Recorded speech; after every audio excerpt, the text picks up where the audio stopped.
కూర్చోండి. కోపం బాగా వచ్చింది. ఏంది పాటలు గారు ఎట్నో గట్ట పాడుతుంటే నన్ను పాడనీయకుండా, నేను ఉద్యోగంగా పాడుతున్నా కదా, అందుకే నేను వ్యసనం వచ్చింది, నేను కోపం వచ్చింది అని అనుకొని కోపడిన తర్వాత మరలా ఆలోచన వచ్చింది. నా మంచిగా చెప్పాడు కదా అతను అనుకొని ఆ రోజు నుంచి ప్రార్థన చేయటం మొదలుపెట్టా. ఏం చేశాను?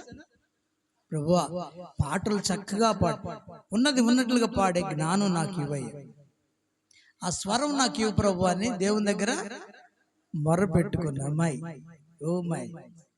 గొడవ చెప్పు.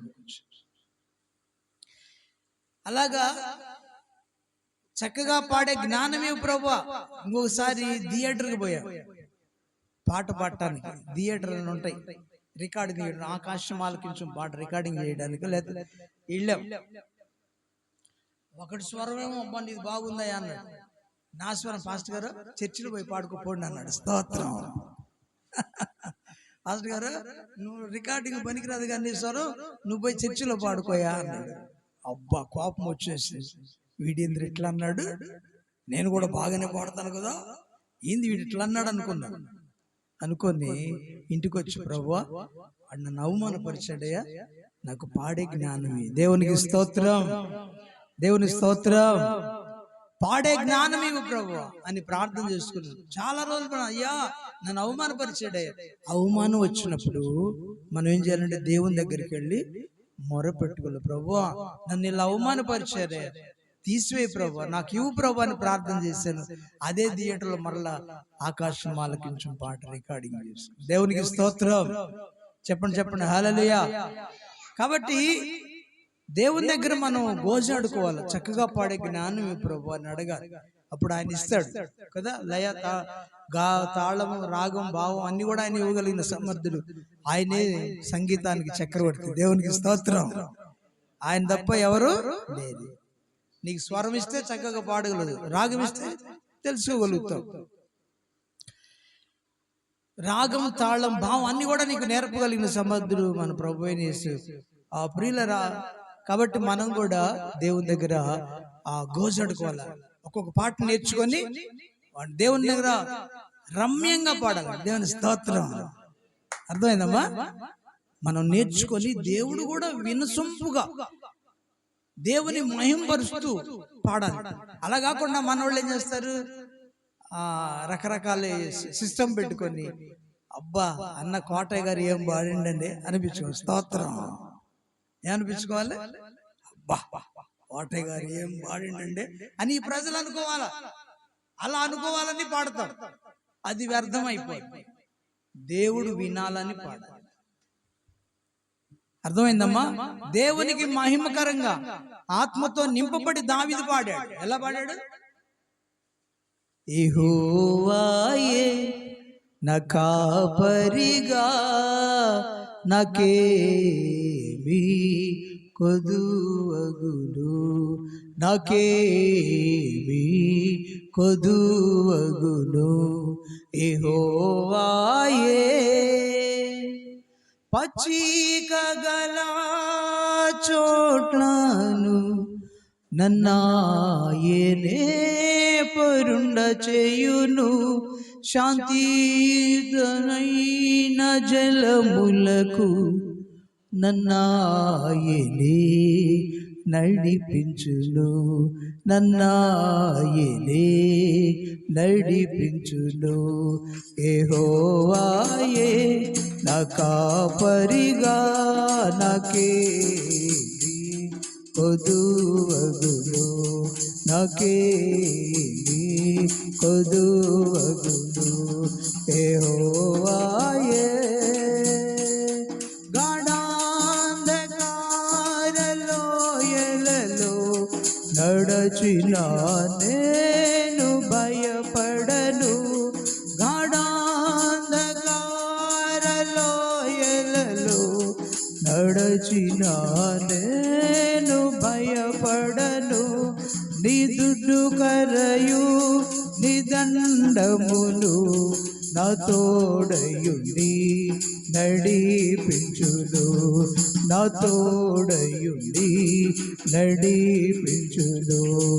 యెహోవాయే నా కాపరిగా నాకేమీ కొదువగును, నాకేమీ కొదువగును. యెహోవాయే. ఆమేన్, హల్లెలూయా. ఆత్మతో నింపబడి పాడాడంట దావీదు. ఎలాగా? దేవుని ఆత్మవశుడై పాటలు సితారం వాయించుకుంటూ అరణ్యంలో గొర్రెలను దొడ్డిలో తోలి అవి మేస్తూ ఉంటే ఆయన దేవుని వశుడై, ఆత్మవశుడై చక్కగా దేవుణ్ణి ఆరాధిస్తూ ఉన్నాడు, కీర్తనలు పాడుతూ ఉన్నాడు. అలానే మనం కూడా ఆత్మాభిషేకం పొందుకొని దేవునికి ఈ వినసొంపుగా శ్రవణానందంగా పాడాలి, కానీ చెవులు చిల్లులు పడేదడిగి పాడుకున్నాడు. దేవునికి స్తోత్రం. అబ్బా అబ్బమ్మ అంటాడు ఒక ఆయన బాధ అక్కడ పాడలేక. ఇటు నుంచి అటుపోదు, అటు నుంచి ఇటుపోదు, ఎట్లా ఎవడదు అలా పాడుతుంది. దేవునికి కూడా ఇష్టం ఉండదు అది. కాబట్టి జాగ్రత్తగా మంచి పాటలు, ఆత్మ సంబంధమైన పాటలు, దేవునికి మహిమ వచ్చే పాటలు, విలువైన పాటలు కదా దేవునికి కదా ఆయన ఇష్టంగా పాడాలి. అప్పుడు దేవుడు ఇష్టపడతాడు. ఆ తర్వాత అంట పాడాలంట, దేవునిని స్తుతించాలంట. ఆ తర్వాత అంటున్నాడు అనుదినము ఆయన రక్షణ సువార్తను ప్రకటించాలి. ఏమన్నాడు? కీర్తన గ్రంథం 96 కీర్తన 2వ వచనంలో ఒకసారి చూద్దాం. మొదటి వచనంలోని 2వ వచనంలో చూద్దాం. అనుదినము ఆయన రక్షణ సువార్తను ప్రకటించండి. చెప్పమ్మా ఏంటంట? చెప్పండి నాతో. ఏమన్నాడు? అనుదినము ఆయన రక్షణ సువార్తను ప్రతిదినం మనం ఏం చేయాలంట? నాతో చెప్పండి. ప్రతిదినము మనము ఆయన రక్షణ సువార్తను ప్రకటించుడి. ప్రకటిస్తున్నావా? డైలీ. అర్థమైందా? ఈ రోజు ఒక్కరోజు ఆదివారం ఒక్కరోజే కాదు, ప్రతిదినము ఆయన యొక్క రక్షణ సువార్తను ప్రకటించమంటున్నాడు. కాబట్టి ఏంటి రక్షణ సువార్త? సువార్తలో చాలా, బైబిల్ గ్రంథంలో చాలా సువార్తలు ఉన్నాయి. ఒకటి సమాధాన సువార్త అంట, ఒకటి రక్షణ సువార్త, రెండవది సమాధాన సువార్త, మూడోది రాకడ సువార్త. ఇలాగా చాలా సువార్తలు బైబిల్ గ్రంథంలో ఉన్నట్లుగా మనం లేఖనాల్లో చూస్తున్నాం. కాబట్టి సువార్త ప్రకటించాలి, రక్షణ సువార్త. సువార్తలలో వార్త, విలువైన వార్త ఏంటంటే రక్షణ సువార్త. చెప్పండి ఏంటండమ్మా? ఏంటి రక్షణ సువార్త అంటే? రక్షణను గూర్చినట్టు సువార్త. రక్షణ ఎవరికి అవసరమైంది? ఎవరికి అవసరం?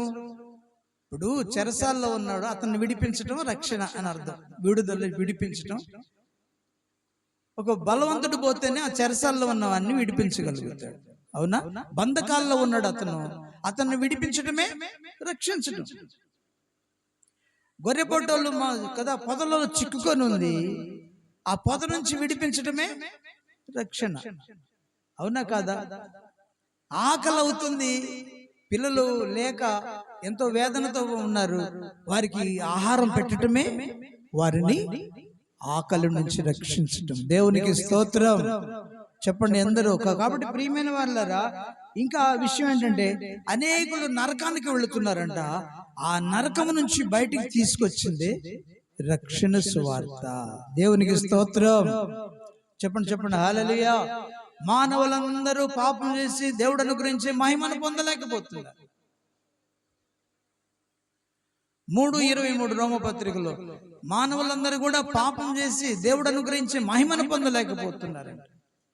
అందరూ పాపం చేసి దేవుడు అనుగ్రహించే మహిమను పొందలేకపోతున్నారు. అపరాధముల చేత, పాపముల చేత మనం చచ్చిపోయి ఉన్నామని నిత్య అందరూ కూడా నరకానికి వెళుతున్నారు, ఆరని అగ్నిగుండానికి వెళుతున్న వారిని ఆరని అగ్ని గురించి రక్షించడమే రక్షణ సువార్త. ఈ రక్షించిన రక్షకుడే యేసుక్రీస్తు ప్రభువారు. అర్థమైందమ్మా? ఎవరు రక్షించాడు? మానవులందరినీ పాపముల నుంచి విడిపించాడు. శాపము నుంచి విడిపించాడు, నరకం నుంచి విడిపించాడు, బాధల నుంచి విడిపించాడు, కరువు కడుపు నుంచి విడిపించాడు, దేవుని చూసే ధన్యతనిచ్చాడు, దేవుని చూడలేని నేత్రాలు తీసివేసి దేవుని చూసే కనులు ఇచ్చాడు. నిత్య నరకం నుంచి విమోచించి ఆరణ అగ్నిగుండం నుంచి విడిపించి పరలోక రాజ్యానికి వారసులుగా చేసిన వారు మన ప్రభు అయిన యేసుక్రీస్తు. అందుకే ఆయనకు యేసు అని పేరు, రక్షకుడు. యేసు అంటే ఎవరంట? రక్షకుడు. దేవునికి స్తోత్రం. చెప్పండి చెప్పండి హల్లెలూయా. రక్షణ సువార్త, విమోచన వార్త, సమాధాన సువార్త. ప్రభు అయిన యేసు తన పిల్లలకు తన ప్రాణ త్యాగం ద్వారా మనకు ఆ విమోచన కలిగించాడు. కాబట్టి ఆ రక్షకును గూర్చి తెలియజేసే సువార్తే రక్షణ సువార్త.